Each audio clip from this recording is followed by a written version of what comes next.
என் இதயத்தின் இடப்பக்கம் இருக்கும் விருச்சிக ராசிக்காரர்களே, 7 குடையவன் சுக்கிரன். சாட்சாத் சுக்கிரனே உங்க கணவரா வந்து அமைவார். ஏன்னா உங்களுக்கு யாரு விருச்சிகம் அப்படின்னாலே செவ்வா. செவ்வான்னா யாரு? டெரர். செவ்வாக்கு தெரிஞ்சதெல்லாம் என்ன?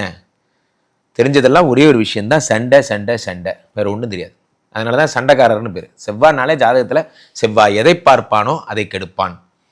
செவ்வாய்க்கு சண்டை செய்ய மட்டும்தான் தெரியும், வேற எதுவுமே தெரியாது. ஸோ அந்த செவ்வாய்க்கு வந்து 7 குடையவனா கடவுள் ஜாடிக்கேத்த மூடின்னு யாரை கொண்டாந்து படைக்கிறான் பாருங்க. 7 குடையவன் யாரு அப்படின்னா சுக்கிரன். சுக்கிரன்கிறதுனால சுக்கிரனே வந்து கணவராக அமைவார். ஸோ பாடல்கள் நிறையா, உங்களோட வாழ்க்கை ஓடுறதே அவரால் தான்.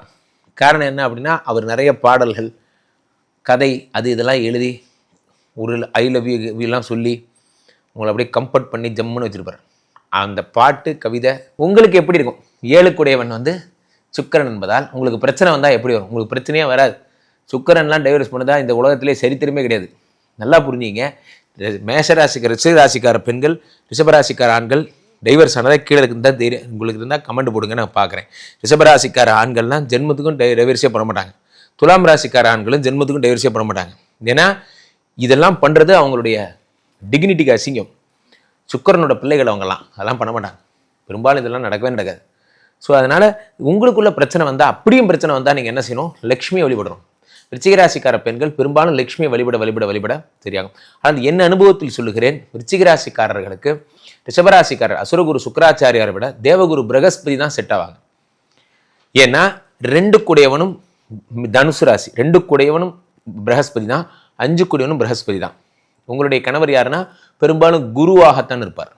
அசுரகுரு சுக்கராச்சாரியாராக இல்லாமல் தேவகுருவாக இருப்பார். ஸோ இவர் வந்து இந்த கலைகள், பண்டிதத்துவம் இதெல்லாம் சிறந்து விளங்கக்கூடிய ஒரு தேவகுருவாக இருப்பார். அசுரகுரு சுக்கராச்சாரியாரே உங்களை டயர்டாகி புகழ்ந்து பாடிட்டு போயிட்டான். ஆனாலும் பட்ட அசுரகுருவே மிரட்டிட்டீங்க. இவர் எனிவே குருக்கள் எல்லாம் உங்கள்கிட்ட வந்து தேவகுருவோ அசுரகுருவோ 2 பேரும் உங்களுக்கு சரண்டர். நீங்கள் ஒரு பெரிய தளபதி, அதுக்காக அரண்மனை குருவை கூப்பிட்டு மிரட்டிட்டு இருக்கீங்க. தளபதி அரண்மனை இன்னொரு ராஜா கூட போய் சண்டை போட சொன்னால் யாரெல்லாம் அரண்மனை குருவோ அவனை கூப்பிட்டு மிரட்டிட்டு இருக்கீங்க.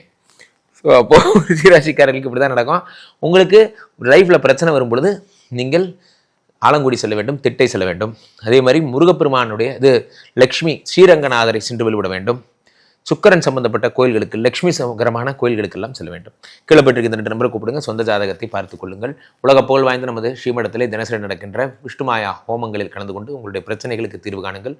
மீண்டும் ஒரு நல்ல பதிவில் சந்திப்போம். நன்றி, வணக்கம்.